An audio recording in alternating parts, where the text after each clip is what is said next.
Hello again, welcome back to Asgard, and welcome back to Celestial Journey. So, it's been a little bit since the last episode. I did have some internet issues. If you didn't catch the memo on the last episode, I had a bit of internet issues for quite a few days there, the majority of last week, in fact, which it does seem to be better. And then I just took kind of a couple days off. We had a D&D session, let's see, Friday, Saturday, Sunday. Our D&D sessions are so long. We had a D&D session, and then I ended up spending just a couple days just playing some Dark Souls and kind of relaxing a little bit. So anyways, back in here, if you didn't get the memo on the last episode, our setup that we set up last episode after further testing, it did not work appropriately, and that's because I had tested it. Well, my setup that I had tested was with more non-stackable things, and so I was like, okay, I need to change this. But like I said, there's actually quite a few setups that we're going to be using for corporeal crafting throughout the course of this series, and that was just one of them. So kind of just throwing out a few different designs and setups. Normally you would probably use pulse or mana detectors, but truth be told, they're a little bit expensive at the moment until we get more things automated, because they do require tool bases, and quite a few of them, in fact.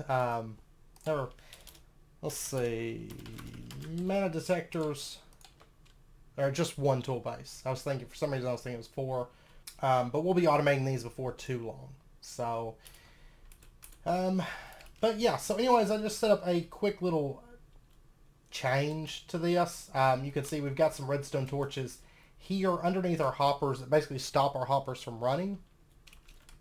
On all of them except for the first one. The first one can go ahead and drop its item in. You know, it's no biggie. But then whenever it crafts things, it drops them into the hoppers, and then these are repeaters set to kind of a timed release. So 2 ticks, 3 ticks, 4, 5, 6, 7, 8, 9 for our redstone repeaters. And I did craft up some redstone alloy, but I forgot to grab a piece of redstone. 1 second here. And so basically this one works a whole lot better. The rest of the setup is all the same. It's just basically the hoppers that work a little bit differently. So if we run that redstone, you'll see it's about to run, and then you can see the torches kind of kick off bit by bit, and then if we grab our one, you can see that this is crafted. But you can see that it's placing out those items right there, and then it gets those crafted out for us pretty easily. And this seems to be working quite spectacularly. So crafting crate automation for that is done. Now this is a basic corporeal system, or corporeal craft system. It's nothing too elaborate, nothing with the frame tinker or whatnot yet, but we'll get into a bit of that later. So, yeah, that's done. Also, you will notice a few more setups down here. These are basically, if we pop upstairs and we take a look, I did spend a little bit of time. I haven't automated all alchemy table things. But I do have stuff in place for simple stimulants, vitriol, advanced stimulant, solus, ambustio, eris, terrestria, saxum, aqueous, and potion flasks. Now, not everything is automated for making these things. Like, I need to automate water bottles and lava buckets and some things like that, but we'll get to those. And then there is a few other things that are not automated within the system here. Also, one thing to note is when it comes to the ambustio, it does require lava buckets. And so basically I just have another input node that's right here that's set to pull out buckets. Is all that requires. Everything else here is pretty much the same. You will notice some items backed up in here at the moment. That's because they're waiting on one material to craft further crafts. Of course, this one is not running because that's vitriol, and we have all the vitriol that we need to shut this off. Advanced stimulant, I can't remember exactly what I said advanced stimulant to. I don't remember, but anyways, I did have to craft up some simple stimulant there to kind of get these thresholds backed up. But yeah, so this actually should be in that slot. Okay, it is pumping over items. I wasn't sure So it is something else. But yeah, all those are comparator red to shut off at various points, you know, whenever they need to shut off. Also, if we pop, well, actually, if we pop back through to here, I did start on a little kind of a workshop area. If we head up here, and this is still very much work in progress. You can see that there is something set up here. This is going to be latex automation, which we're going to be doing before too long. But I went ahead and set this up. And I did grab some workshop lamps from Iseca to kind of do this. Instead of using some kind of boring block, we are using workshop lamps. So, and then ALF glass on top of that. But you can see we have our machine set up here all throughout, and then over here we do have our latex processing unit. And instead of using our portable tanks, I decided to use blood tank tier 2s. These will store 32 buckets, and they look, they're magical, right? They're more magic, and that's kind of what we are shooting for. But this is just kind of a general purpose workshop area, and there is going to be a little bit of automation in this room, primarily related to fluids. You can see that there are some red string comparators up there, but they're not actually doing anything at the moment. But they will be reading off of, there are comparators coming out of them, but they will be reading out of those tanks and basically controlling things for the vats and the latex processing units. If we head up here, this is going to bring us out right up here. Of course, a lot of work left to do as far as decorating this out. And then you can see all of our machines are gone and our capacitor banks are set up all nicely now. And they are being fed from this Gaia spreader that has a velocity potency lens on it. One of our leftover velocity potency lenses. So, and then I do have to feed mana over to here. I'll get around to that. Honestly, a full pool of mana will last a long time with this system. It's very, very, very efficient when it comes to mana usage. Now over here you will notice one additional Gaia spreader, and this one you'll notice has a phantom potency lens. And basically what it's doing is it's sending mana over to here. Phantom lens, of course, allowing it to shoot through blocks. So it's shooting over to a Dreaming Mana Pool here, another spreader here with another phantom potency lens shooting down to here, and then another phantom potency lens shooting down one more. And where that's shooting to is down here. Now right now I have it turned off with redstone, but we're about to reactivate it. So, but this is feeding over to alloy smelters, and it does have conduits ran back in here. There's item conduits and there's enhanced energy conduits. So if we release the redstone at this point, whoops. Oh, there we go. Forgot I moved that pull and I didn't rebind it over. So that's firing. That's firing over to here. Now, I will say it's not super crazy amount of power, but I think it's going to be more than enough to run our alloy smelters, especially storing it up into a vibrant capacitor bank, because you can see it's getting a fair amount.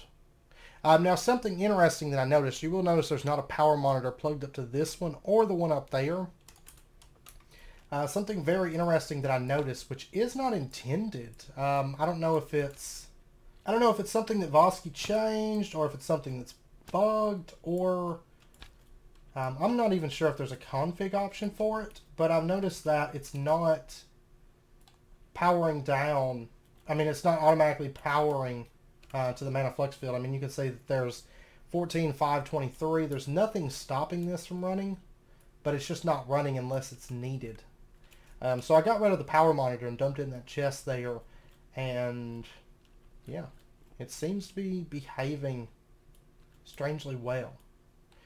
So I do have that turned off at the moment, or that not plugged up at the moment, because it doesn't seem like it's necessary for us. So anyways, what we are going to be working on today is we're going to continue work on some of our automation stuff, and we might switch over gears and do latex processing real quick. I'll show you the general system real quick. Also, I think I want to set up luminizers just for quick access. I mean, there's going to be other pathways as well as a minecart system that comes up here. But for quick access from the marketplace, the night market, up to here, I kind of want to put luminizers in, I think, so that we've got those available. This area is such a mess. But just really, really quickly to show you kind of how the latex system works. If we pop down here, and we just kind of have to clean this area up, add the redstone in the dropper system and all the control. But basically, if oak wood's dropped anywhere kind of near the random carpus, it's going to pick it up. It's going to place it on same type blocks as what's below it, which in this case, of course, is the workshop lamp. And then, of course, these get to work extracting the latex and then turning it into our tiny dry rubber. So I've got 2 systems here. That's probably going to be way more than enough. Honestly, 1 system, probably way more than enough. But I do know that we need a lot of flux fields as time goes on. And, you know, I figured, well, might as well just set up 2. The latex extractor things are extremely cheap. So why not? Why not? So anyways, what we're going to be doing, first and foremost, of course, this stuff is all kind of automated. We're going to automate this stuff further here soon. And now we've got that automated. We do need to automate the Eden arrows.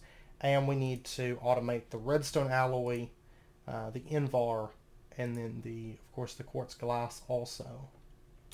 Which really we just need to get glass in general automated.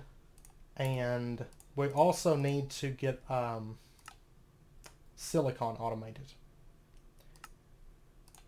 I don't think, yeah, there's no way to make that in the alloy smelter. But yeah, you can see, I mean, this isn't the fastest power in the world, but it actually is building up enough that I think with it stored and keeping things stocked like that, I think it's going to be more than enough. If I need to move over more power, I will. And I do plan on having a thermal lily set up in the forge a little bit later. But I really didn't feel like messing with it at the moment. In all truthfulness, I didn't feel like it. Okay, so what we're going to do, we're going to automate the redstone alloy first, just the crafting part, and then we need to get silicon automated, because that's another point where I don't have a whole lot of silicon at the moment. Oh, by the way, the output on the bloodstone tiles, if you want to see that, because I've cleaned that up a little bit, you could say, just so when it's crafting, and if we happen to pass by this, for example, we can kind of see some movement happening in the base. Some things being crafted. In this case, just bloodstone, floating solignolia there, so that whenever we get... I'm trying to be... A lot of times I'll slack on the floating solignolia, so if there's in-world stuff, I won't think about it until I actually make a ring of magnetization, but this way I've been trying to set up as time goes, so that it's not something that, like, last minute I'm like, oh yeah, I need to do that, you know. But the 3 alloys that we're going to be automating pretty quickly are redstone alloy ingots, Invar ingots, and energetic alloy. Those 3, and we can pretty much build out all of our stuff at that point, I think. What would be the best way for us to go about silicon? Honestly, I'm tempted just to make the seeds. Okay, yeah, I was doing some thinking, and I think what we're going to do, because even the stuff that we have seeds for, I'd like to still have setups in the world. Seeds are just so boring. I mean, I know realistically we're going to need seeds for a lot of things by the time we reach endgame, but I do still want to have them, you know, in place, right? So I think what we're going to do, I'm going to go ahead and just run some silicon today, just so we can get the automation in place. Next episode, I think we're going to spend the entire episode probably just working on our cobbleworks, our magical cobbleworks. And we're going to be doing a couple things probably a little bit differently than normal.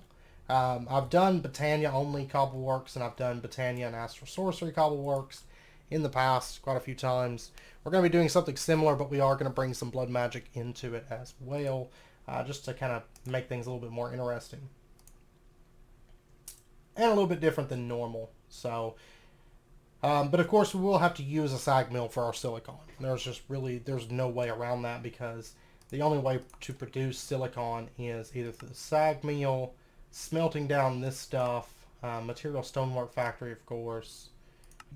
Yeah, and pretty much all just the same things through here. I mean, I guess I could get silicon from that. Probably just do it through the sand so it's actually like legitimate cobbleworks type stuff. So what we'll do is...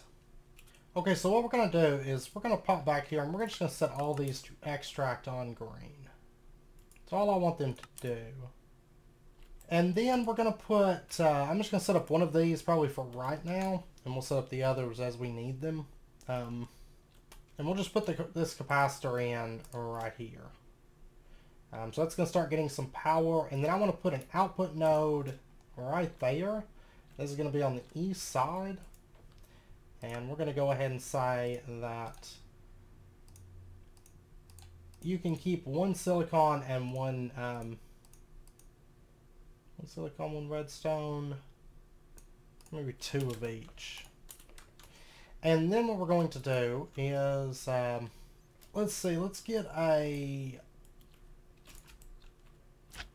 red string comparator real quick. Okay, so there's our red string comparator. And then I want to get,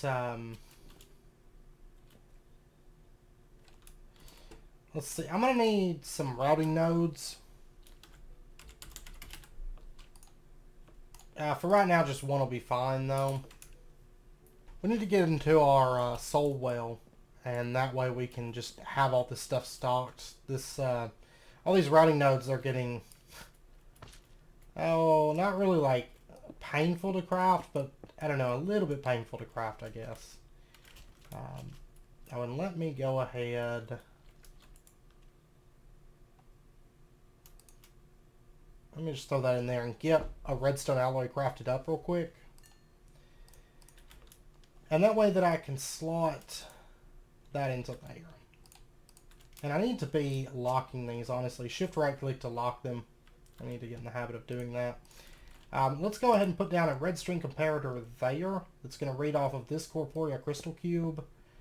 And then what I want to do, let me just drop that in right there. Then what I want to do is I want to put a potentiometer here. And we're going to say, what, 1, 2, 4, 8, 16, 32, stack 2 stacks. Let's go 4 stacks. And we'll have the redstone come out right there. And we're going to put in our routing node here. And then what we'll do is we'll grab that and we're going to bind it up to our output area. And the purpose of that is, if you recall, the routing node, of course, doesn't really have much use for us, for routing across long distances, but it can be used as kind of an in-between because I don't want a bunch of clunky redstone up here. So I'm going to use that as kind of our toggle, I think, for the system. So there's that. And then if we take a look here, there we go. It's starting to run. So it's going to keep about 2 of each item in here, and it's going to craft it into redstone alloy. And then for the collection, that's what we're going to use item conduits for, because we can just run this up the back and then have it kind of just, well, actually I really don't need to use any more than that.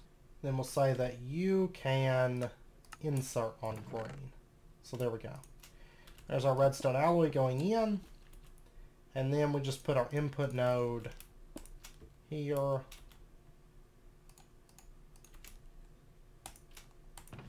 And then we can just bind that up to our general input.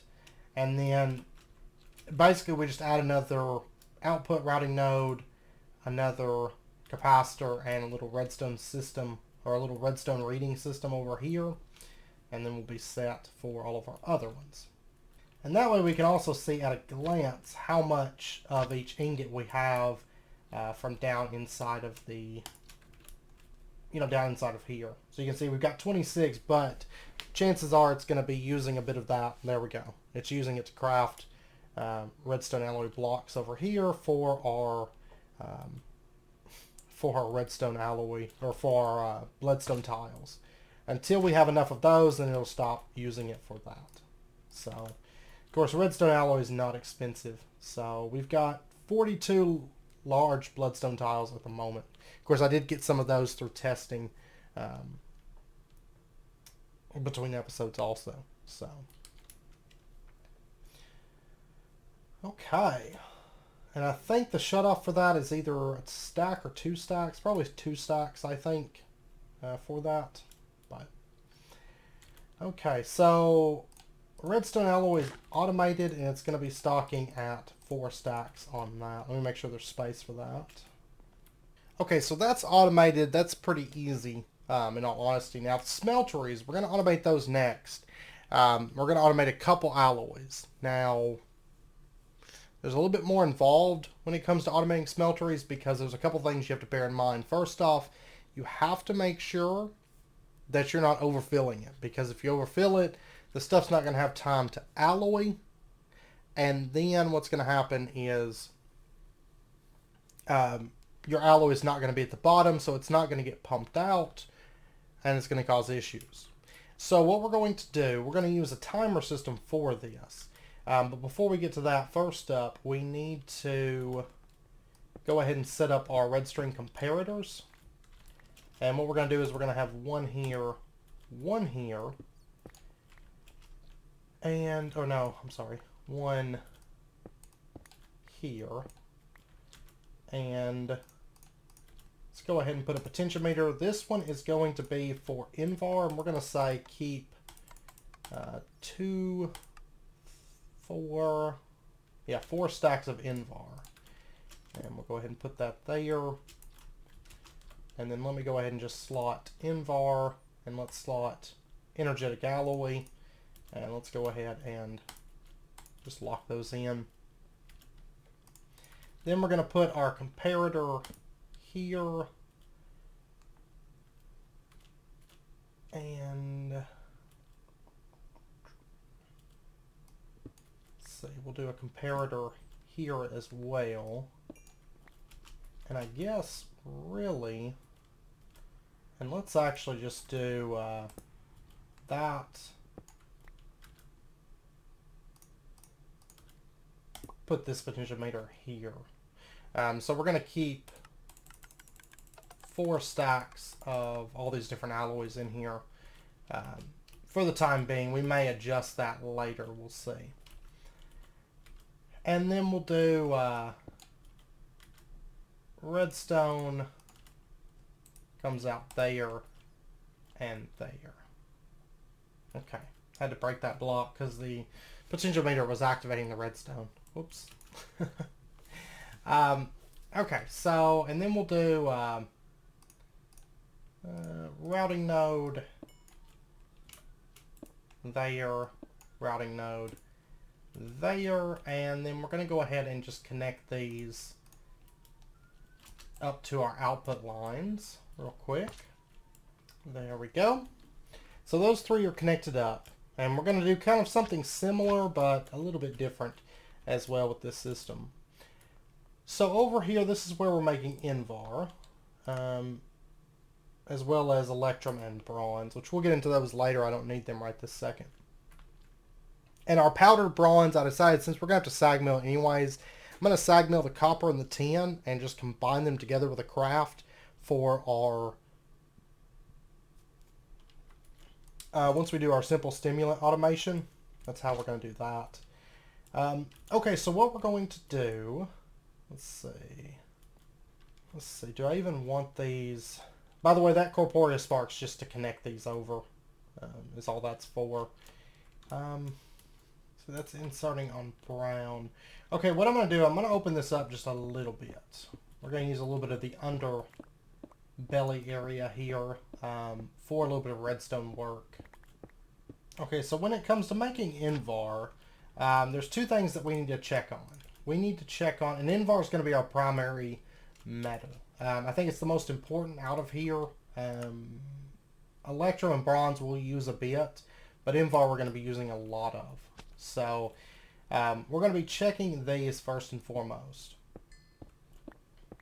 And I'll explain more about that as we add more alloys to these.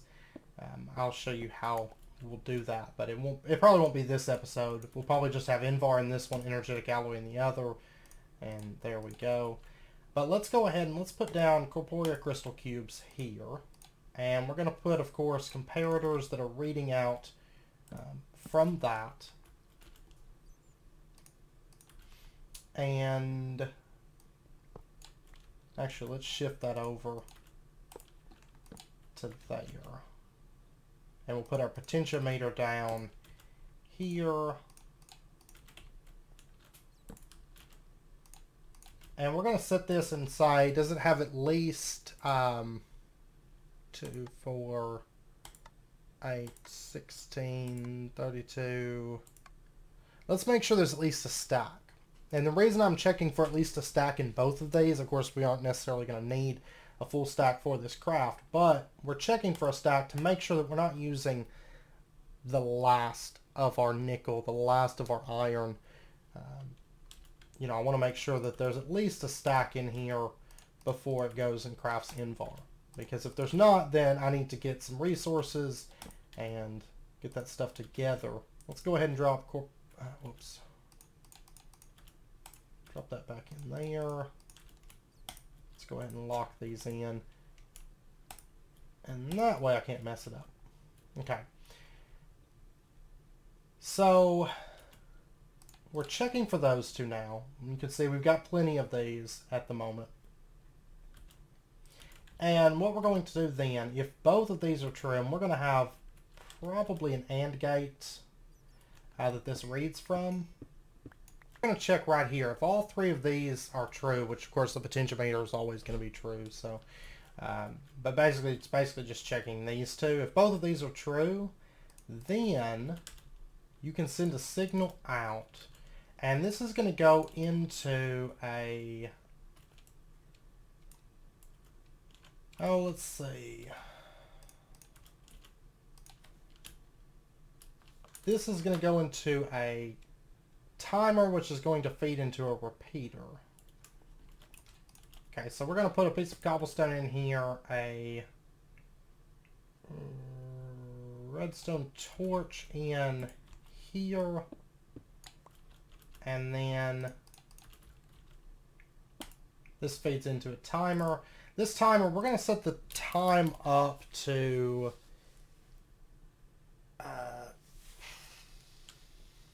I don't know. For right now, I'll set it to like 2400. This is going to change a few times. This is going to change when we get this set up and we see how it runs. This will also change once we change all this over to blazing pyrotheum for the smelteries, because of course then they'll smelt faster. But then what we're going to do is we're going to have that feed into a Project Red repeater. And the reason we're doing a Project Red repeater is because this can hold the signal a bit longer. Then what we're going to do is we're going to have another torch system right here. Just kind of toggle our redstone over. Then what we're going to do is we're going to have redstone come out here. We're going to have an output routing node that sits here. And we're going to have a chest that sits here. Then we're going to put a conduit line here, set to brown, active without a signal. And then this will be the south side.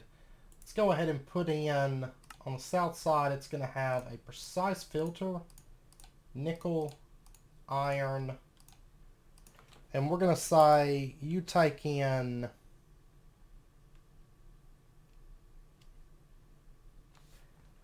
well, let's see, what's the storage on our smeltery? Okay, it looks like we can store a stack of items. So what we'll do is we'll say you can take 20 nickel, 20 nickel and 40 iron at a time. And that's going to give us 60. Well, let's actually bump it up. Let's go 21 and 42. Okay. And that is divisible by 9 also, so it'll go into our casting basins equally. So I also need to, actually, if I did this instead and I said active with signal. Okay. So basically what we've got is we've got a kind of a alternation system in place here. Let me go ahead and plug up this. And basically this is just going to feed over to here. Now when we start running other alloys in here, it'll be a little bit different, but still kind of the same thing. That's the invar line. So we'll just connect that over to there. And you'll see it's not pumping any items out right now. Now once this timer comes around, here in a minute, that might be a little bit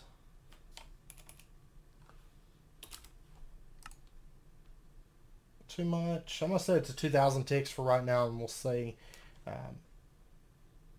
once it starts smelting this stuff up, because I really don't think it's going to take very long to do this, but we'll see. But we will add one check here in a little bit. But this basically just checks, do we have the materials? If so, it's going to shut off this redstone. It's going to allow the timer to run, and it's going to give it time to actually smelt this down and alloy it before it sends more over. And then once the timer runs through, it sends it to a repeater, which is basically just going to hold out the signal, which it's about to do that. It's going to hold the signal out for just a little bit, and you can see it dumps the items in. That actually might not be long enough, in fact. Let's go ahead and add a couple more. Yeah. And actually, we need to set this to active without signal. But then the repeater will hold the signal, allow the node time to dump stuff into the chest for us, and then this will get extracted. That way, that's my mistake, I need to have this on alternating thing. So it needs to pump out when the node's not sending items. That way the precise filter is going to put exactly 21 and 42 in there before the node starts moving anything. And then, of course, the node will start moving stuff, and then once the signal gets turned back off, then the item conduit will start moving stuff. So, and the node should only need like 2 ticks to send the items. Honestly, this repeater probably doesn't need to be as long now since I fixed it. Let me actually just set it to about right there-ish. And we should say now, we should be just about to activate. There we go, 21, 42. Then the node's going to start pulling those items out and dumping them into our smeltery. And we should have plenty of time for this stuff to smelt up is the goal. And then we can adjust time as needed. But like I said, once we switch this over to Blazing Pyrotheum, we'll need to adjust the time again because it's going to be a whole lot faster once we make that changeover, which we'll be making that changeover before too long. But until we do, I do need to make sure that there's plenty of time for this to run. This actually looks like it's probably going to be plenty of time. There we go. It's starting to melt. Certain metals will take longer, so we'll just have to make adjustments as needed for that. But that's starting to alloy. Now, it doesn't really matter if it was to dump more metals in here now. It wouldn't be a big concern. It does look like I may need to adjust those amounts because it seems like I'm 3 short. So let's change this to 20 and 40. Though that's not divisible by 9.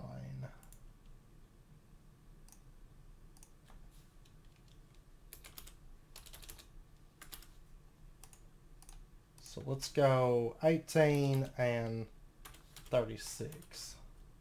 Okay, now right now you will notice that the invar is getting pumped out.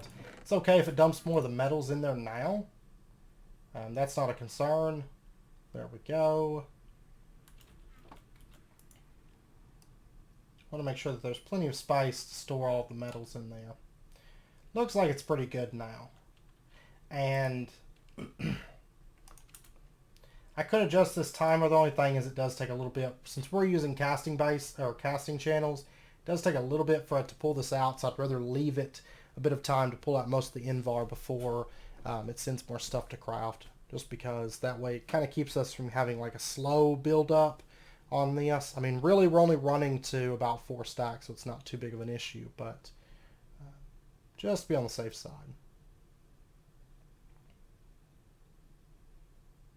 And there we go. It's making more invar. Yeah, I think I like that timing. I mean, could we make metals faster in an alloy smelter? Sure, but honestly, I think this is pretty good for us at the moment. So this will send it out. Now, chances are we're probably pretty close to the... we're not quite at the 4 stack mark. How much do we have?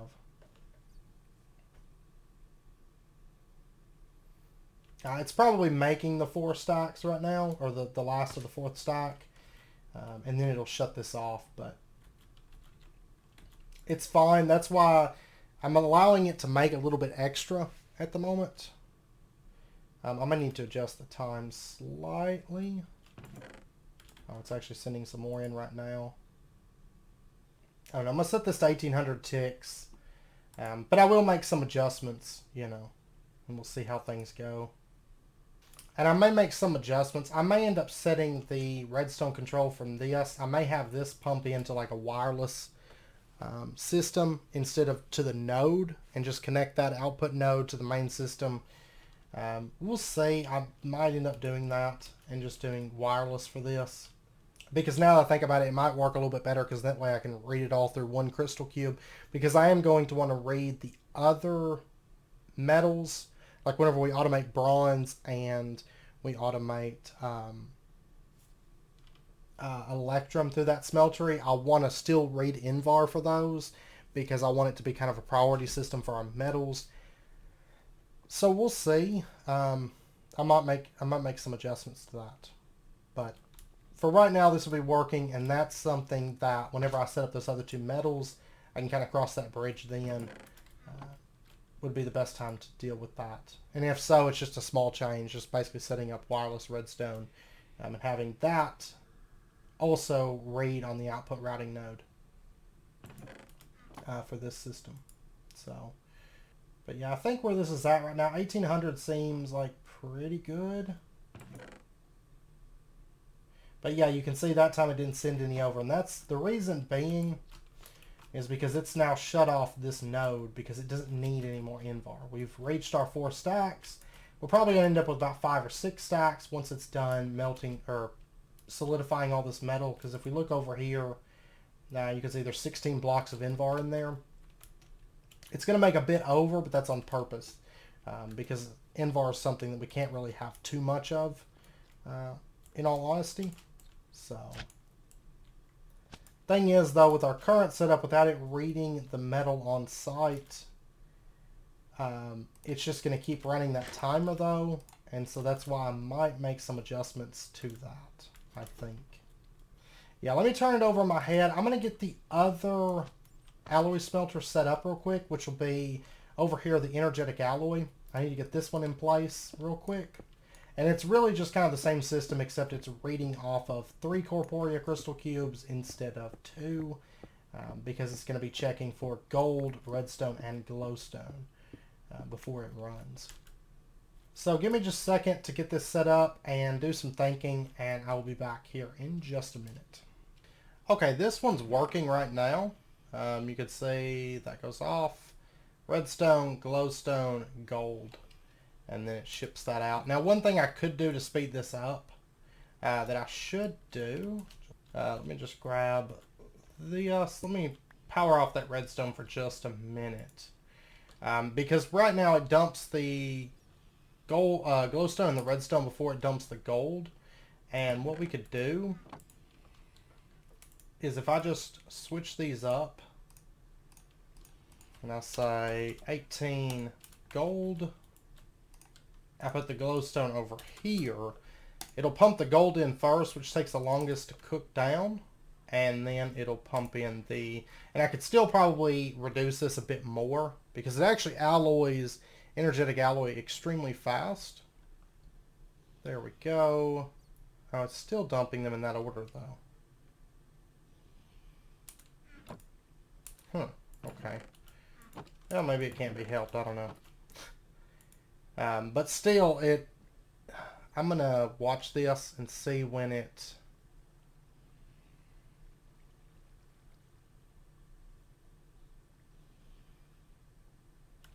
Okay, the gold's just about done. I still got like 10 seconds. So I could probably reduce that to like 700 ticks total. And then while it's dumping this out, it should get the next batch.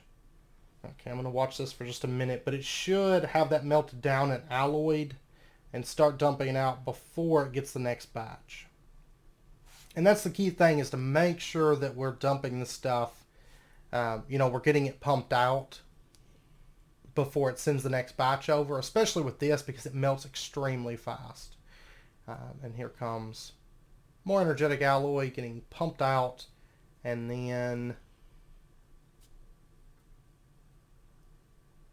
we should get the next batch any second if it's going to send another batch. It may have enough energetic alloy that's not going to need to run anymore right now, which I'm betting is the case.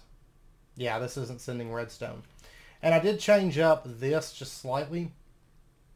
So you see we've got a wireless receiver here. And I've done the same thing on the other side also. I just changed our original setup just slightly by putting our receiver here, pumping into the AND gate. And that's what reads... when it did that thing. It does this when I go to messing with redstone. Sometimes it'll need to be reset like that. Only whenever I'm changing up the system though.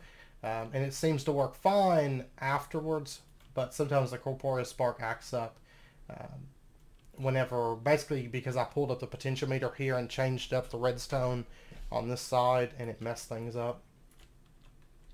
So the spark just has to be reset sometimes. But basically over here, instead of having that node that kind of sits in the middle, instead I've got the redstone comes out, goes in here to a redstone torch, and alternates the redstone going in to a wireless transmitter. One is Invar, two is energetic alloy. I've got so much... Oh, Invar I have so much of because it takes so long for it to cast. And this is actually still... Well, it's still casting, but... I do need to make like one extra energetic alloy just to get that to come out to be even.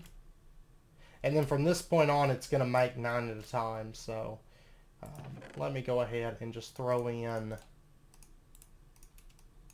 those 3. And we'll keep the strong boxes here for if I want to, manually input. Then I can do that. So, and I will keep sparks automated. Like we'll stock those. So we'll always have, those built up. So I'm not going to worry too much about upscaling the amount of energetic alloy that we're stocking at the moment, because sparks are going to be one of the next things that we automate after spreaders, I think. Maybe even before, because all they are is compact blaze rods, compact energetic alloy, craft together, that's pretty much it. And very, very easy to craft and keep stocked. So I may actually do those between episodes just because it would make my life a little bit easier and less stuff that I've got to go out and craft myself. So we do have those alloys automated. Those are our key ones. I will add on to this though, just kind of off camera, and continue adding on to those. But yeah, I think that should be good in terms of our alloys. So if we pull back up the spreaders now, really all we have to do is, for the projectile bases, which is the main thing that we need to get automated, is we got to set up our Eden arrows. That's part of actually setting up this craft. We're going to have those crafted on site because they make 2, and 2 makes a projectile base. So there's really no reason in stocking those.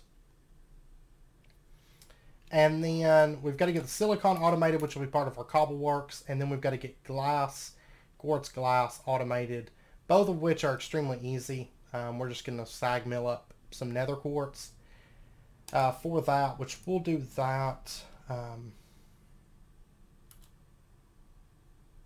I don't know if we'll actually need this for anything beyond just making quartz glass that we'll need automated. Realistically, I can't think of much since we're not doing applied energistics, and we won't be doing any applied energistics.